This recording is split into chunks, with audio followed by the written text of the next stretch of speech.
Ang programang ito ay rated SPG. Striktong patnubay at gabay ng magulang ang kailangan. Maaaring may masiselang tema, lengguwahe, karahasan, sexual, horror o droga na hindi angkop. Para malungkot ka, huwag mo sabihin lumalambot na ang puso mo kay Giselle.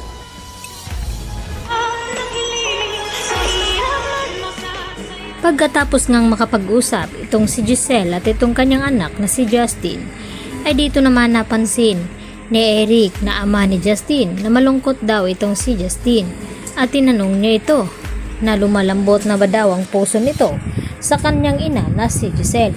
At ang sagot naman ni Justin dito, tumango naman ito bilang pagsangayon na tama nga ang sinabi dito ni Eric na tila naawa na nga itong si Justin sa kanyang ina dahil sa panunumbat nito na sinabi dito ni Justin kay Giselle. Samantala, kinalungkot naman ang husto dito ni Annalyn ang nangyaring pag-uusap dito ni Giselle at dito ng kanyang pinsan na si Justin dahil hindi niya inaasahan na iinsultuhin itong si Giselle ng kanyang sariling anak. At kahit kakampihan pa ni Annalyn, itong si Giselle ay tila nagbulag-bulagan na nga sa galit itong si Justin na parang kasalanan pa daw dito ni Justin ang lahat dahil sa nagawa nga ni Giselle na ipinaampon at ipinamigay ang kanyang sariling anak. Dapat daw siyang makonsensya at kung may choice nga daw itong si Justin, sana hindi niya pipiliin na maging magulang itong si Giselle. Subalit ngayon nga ay tila nakapag-isip-isip na nga itong si Justin na hindi dapat na sinasabihan niya ng gano'n ang kanyang ina. At dahil magiging mabait siya nito dahil siya pa rin ang kanyang ina.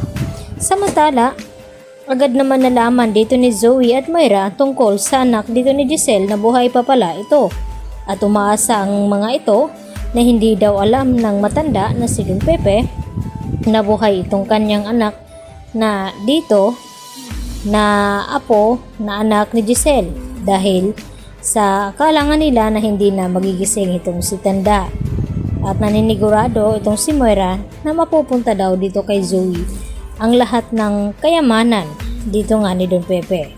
Subalit wala silang kaalam-alam na may pinaplano na nga itong si Giselle na ipamana muna dito sa kanyang anak na si Justin at itatalaga niya bilang bagong CEO o co-owner ng Apex Hospital dahil gusto makabawi ni Giselle sa kanyang anak na matagal ngang nawalay sa kanya, lalo pa ngayon na hindi pa nga nagkamalay itong si Don Pepe at hindi pa naman nakakabalik ang memorya dito ni RJ.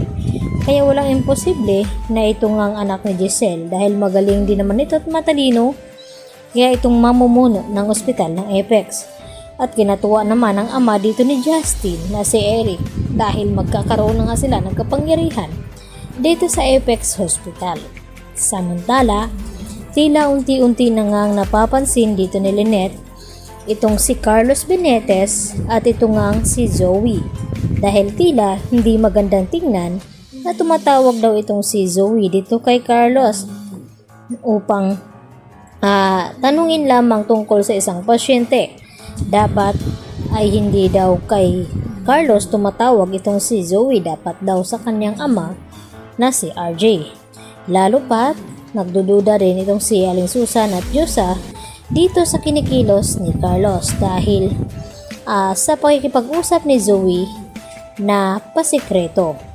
Kaya naman, yan ang ating pagkatutukan kung ano nga ba ang sikreto na mabubunyag dito kay Carlos at kay Zoe dahil tila lumalala na nga ang hinala dito ni Lynette. Lalo na't nasa bahay na ulit itong si Lynette nila Annalyn at Susan at kasama na dito itong si Carlos Benitez. Yan ang ating pakaabangan bukas mga kapuso, dito lamang yan sa Abot Kamay na Pangarap. Yan lang po at marami pong salamat sa inyong panonood. Hanggang sa muli, bye-bye!